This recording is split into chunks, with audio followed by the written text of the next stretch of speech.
क्या क्या इसके सिम्टम्स हैं, क्योंकि आजकल छोटे लोगों में भी देखा जा रहा है, युवाओं में भी देखा जा रहा है इस तरह की चीजें। तो मैं जरा ये जानना चाहूंगा इसके सिम्टम्स क्या हैं और कब तक बाहर आते हैं, कैसे वो पता लगता है? बड़ा ही अच्छा सवाल है। सर्वाइकल, जैसा कि मैं पहले बोल चुका हूँ, इट कैन, जब जैसे हमारी समझ बिगड़ती है, हम अराउंड 12 14 साल के आसपास होते हैं, तब इसका इंसिडेंस बढ़ना शुरू हो जाता है।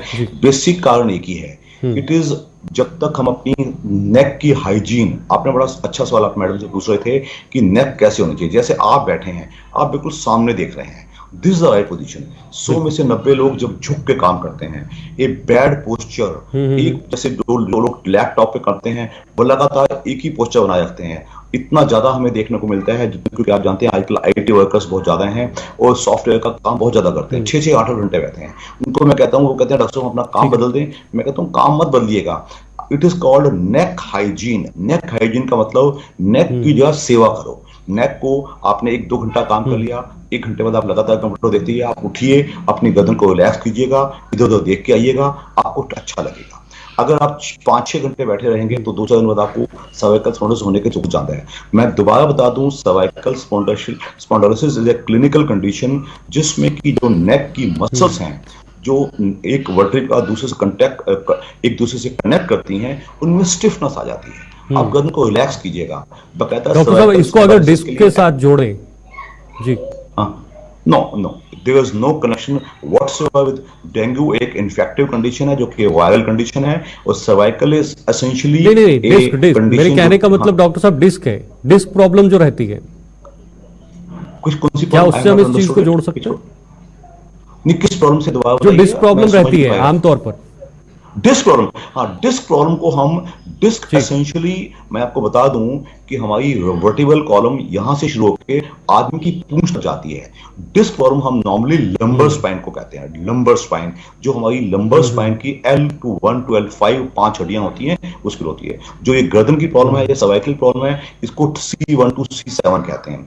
बीच में छाती के बीच की जो हड्डियां होती हैं वो T1 to 5 तक होती हैं। तो कहने का मतलब जो डिस्क प्रॉब्लम है वो एक अलग प्रॉब्लम है, उसका इससे कोई ताल्लुक नहीं। वो लंबर स्पाइन यानी कि कमर से ताल्लुक रखती है। तो आपने जो मुझे सवाल पूछा था डायरेक्ट कि इसके सिम्टम ये कब हो सकती है, तो जब आप ये समझिए बच्चा है 10, 11, 12 साल का है, टेढ़ा मेढ़ा होकर सोता है, एक युवा है, पढ़ते टाइम बच्चा 10वीं 12वीं की पढ़ाई कर रहा है, बेटर टाइम गर्दन टेढ़ी करके पढ़ रहा है, उनको होने के चांसेस हैं।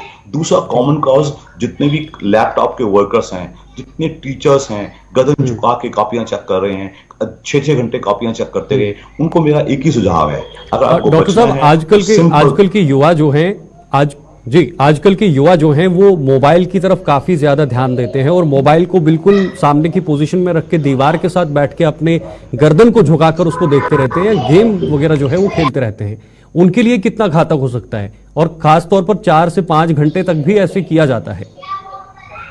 मैंने पहले ही कहा है, ये जो सर्वाइकल स्पॉन्डिलोसिस प्रॉब्लम है, ये लार्जली सेल्फ क्रिएटेड है because of bad neck hygiene, improper posture, improper sitting hours, ये सब इसका कारण है। Mostly it is easily treatable. कुछ कारण जो मैंने औरतों में कहे थे वो डेफिशिएंसीज थी। दूसरे कारण लार्जली आपकी, जैसे आपने पूछा था कैसे बैठूं, जी मैं सीधा बैठा हूं, नेक को ऐसे रखता हूं, मैं झुक के बैठा हूं, इससे फर्क पड़ता है। इन चीजों को जब हम किसी पेशेंट को देखते हैं तो ना केवल हमें कोई दवाएं देनी होती हैं, हमें पोस्चर को, पेशेंट को उसके पोस्चर के बारे में, उसकी जनरल लाइफस्टाइल के बारे में, उसकी नेक को कैसे रिलैक्स करे। एक आदमी कहेगा डॉक्टर साहब मुझे तो 10 घंटे 12 घंटे काम करना ही पड़ेगा गर्दन झुका के। एक आदमी कहेगा डॉक्टर साहब मुझे लैपटॉप के सामने 12 घंटे बैठना ही पड़ेगा। तो हम उसको सिखाएंगे भाई आप हर घंटे 1.5 बाद उठिए, अपनी गर्दन को रिलैक्स कीजिएगा।